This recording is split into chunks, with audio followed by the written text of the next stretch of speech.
domestic violence is a real matter, it's a people matter, and a true church, which we are the true church, will not be exempt from domestic violence.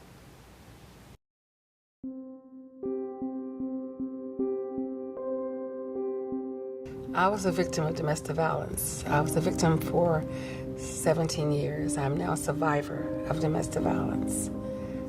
When people hear it and hear me say I'm a victim of domestic violence for 17 years, the first thing they think is, what the heck? 17 years? How do you sustain 17 years of being beat up? Well, that's because they really don't know domestic violence is not just physical. It is sexual, it is financial, religion could be used against you, isolation, mental abuse. I wanted to have my daughter for the weekend, who was old enough, she was a teenager, to come over, and she agreed to come over. And her mother knew she had agreed to come over. And I went over to the house, and obviously mother had changed her mind about it, and she told me I couldn't have him. Of course, I didn't let her know, but I had a key to the house.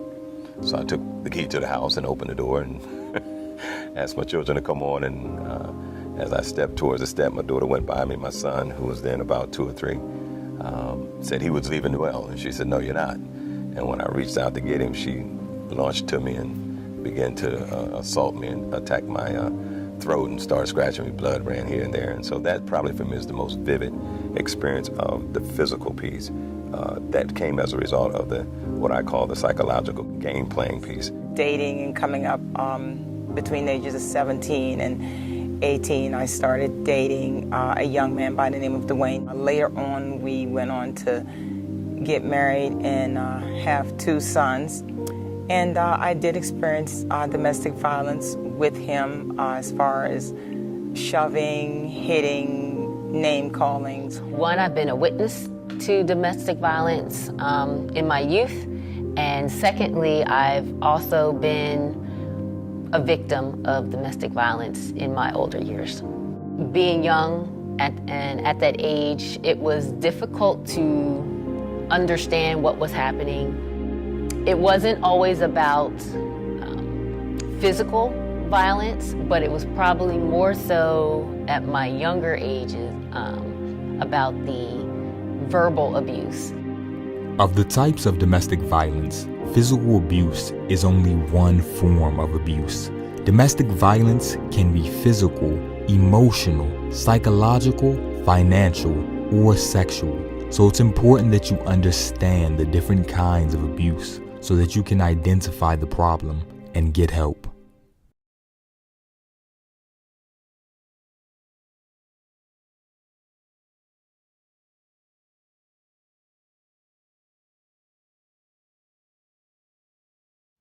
I think the only thing that would keep me from reaching out to anyone for assistance, whether it be a church, licensed physician, or friends, is probably fear.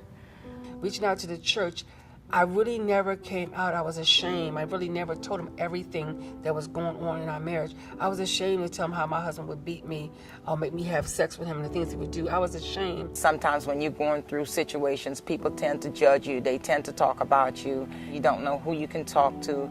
You don't know who you can rely on. And a lot of times people feel, well, they're all alone. And so that's why people tend to stay in situations for the length of time that they do. I did not feel that there was a genuine interest in my situation. I didn't believe in my heart of heart that the pastor would give me an honest, non-judgmental, unbiased, objective opinion of what I was going through. We as the church are not only responsible for making sure the resources are available to help those involved in domestic violence escape their circumstances, but also for being open, available, and understanding in order that those in need of help will have the confidence in us to reach out to us. It was probably back in 2008. There was a physical altercation where my husband had put his hands on my oldest son. And at that point was when I realized that I had to get out of domestic violence. I needed to get out of the situation, so I had spoke to my pastor, and I also was able to speak with a sister in the church that was able to reach out and open up her home to me so that I was able to stay. I think at some point I had to accept the fact that as much as I had vowed to God and myself that I would keep my marriage together, I at some point realized that there was something grossly wrong with this relationship. I called one of my best friends, who in fact is still one of my best friends today, been friends since 1969, and I relayed everything to him from start to end. I told him where I was, and at that point I began to pray, and he said to me, "You need to pray differently." I said, "What do you mean?" He said, "Pray God's will be done." I prayed God's will be done, and he showed me exactly why I needed to make the move, and I made the move.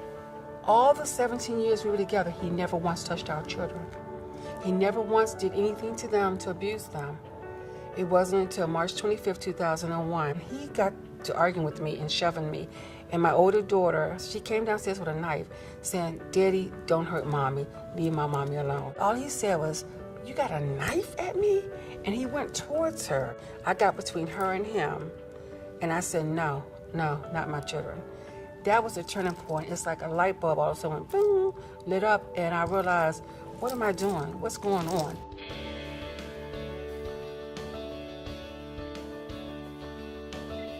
If someone doesn't know something, they can't help you with something. It really comes down to the individual that is experiencing domestic violence, because they have to say something. The church itself, once they realized what I was going through, they were right there.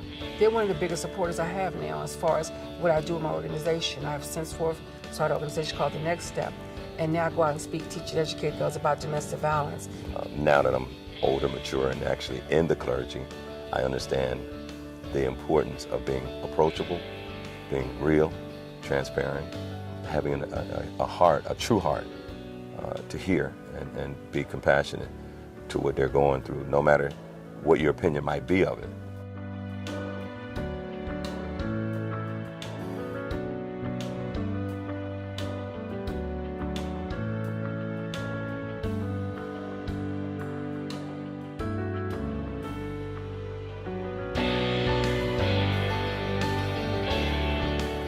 The advice I would give someone trying to come out of domestic violence is that you're not alone.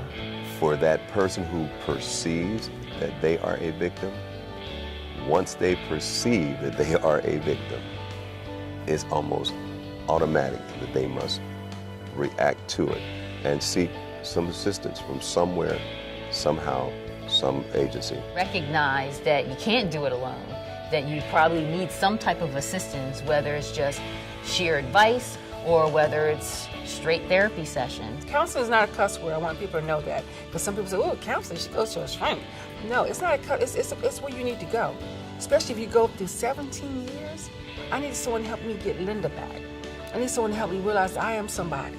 And at the end of the day, as many times as we would like to say that this person loves me and this person is only human and that person will not do this again, I mean, we have to be really honest with ourselves and also recognize the patterns. More important than anything, we have to accept that it is what it is. It's real.